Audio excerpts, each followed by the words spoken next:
México lleva décadas en un proceso de crecimiento de la violencia, pero además del crecimiento de la crueldad asociada con la violencia.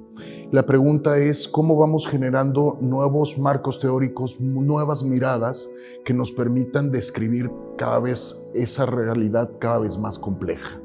Por eso la macrocriminalidad lo que intenta es hacer un marco de análisis en donde el énfasis es quién controla los territorios.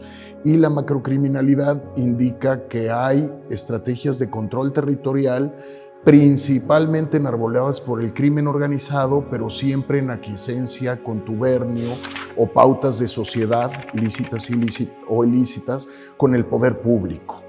En síntesis, es una forma de sometimiento territorial que conjuga el poder armado, más el poder económico, más el poder político, y eso significa que territorios enteros del país están sometidos a intereses del crimen organizado e instituciones públicas que solapan o están en contubernio con este crimen organizado.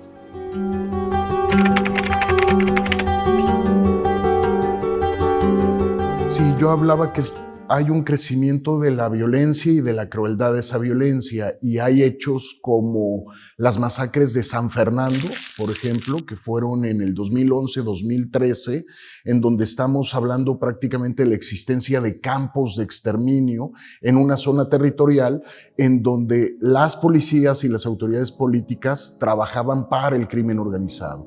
O podemos mencionar otro ejemplo a nivel nacional e internacional, como es la desaparición de los estudiantes de la Normal Rural de Ayotzinapa, en donde desaparecen a 43 estudiantes, ejecutan a otras 6 personas, y todo por un mecanismo de control territorial del crimen organizado, en donde ahí incluso se ha podido acreditar que fuerzas políticas y policiales de los 3 órdenes de gobierno, municipal, estatal y federal, actuaban en contubernio con el crimen organizado. Entonces, la respuesta a estos tipos extremos de violencia y de violaciones graves a los derechos humanos tienen que ver con estos andamiajes de contubernio entre el poder público y el crimen organizado, que es la suma de los 3 poderes: armado, económico y político.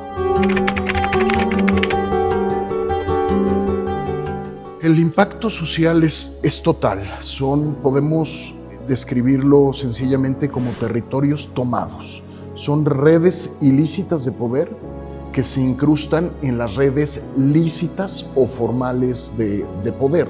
Entonces están en juego todos los derechos. El crimen organizado o estas redes de macrocriminalidad se hacen de todos los entornos de la economía formal, y luego también, desde luego, de todos los mercados de la economía ilegal. Se hacen del poder político y someten mediante mecanismos de violencia o de violaciones a los derechos humanos.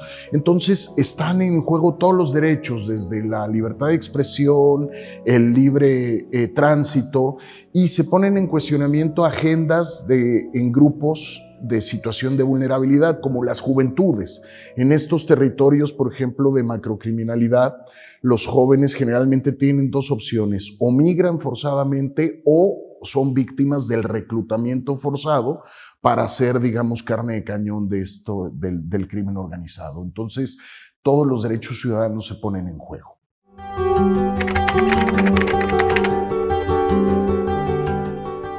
Cuando la realidad es más compleja en términos de violencia y crueldad de la violencia, las soluciones también son más complejas. Entonces, lo que corresponde al ámbito universitario es revisar nuestras perspectivas epistemológicas, problematizar la realidad y generar perspectivas que, en lógica de proceso social, puedan aportar un valor de cambio o de transformación.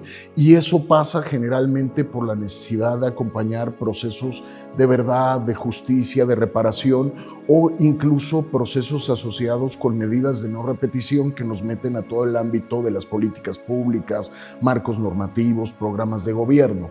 Y es importante estudiarlo porque desde la comunidad universitaria pues tenemos primero ese compromiso social, ese deber social, pero también esos atributos para aportar en la construcción de estos procesos que se convierten en realidad en procesos de reconstrucción de tejidos sociales y de cultura de paz.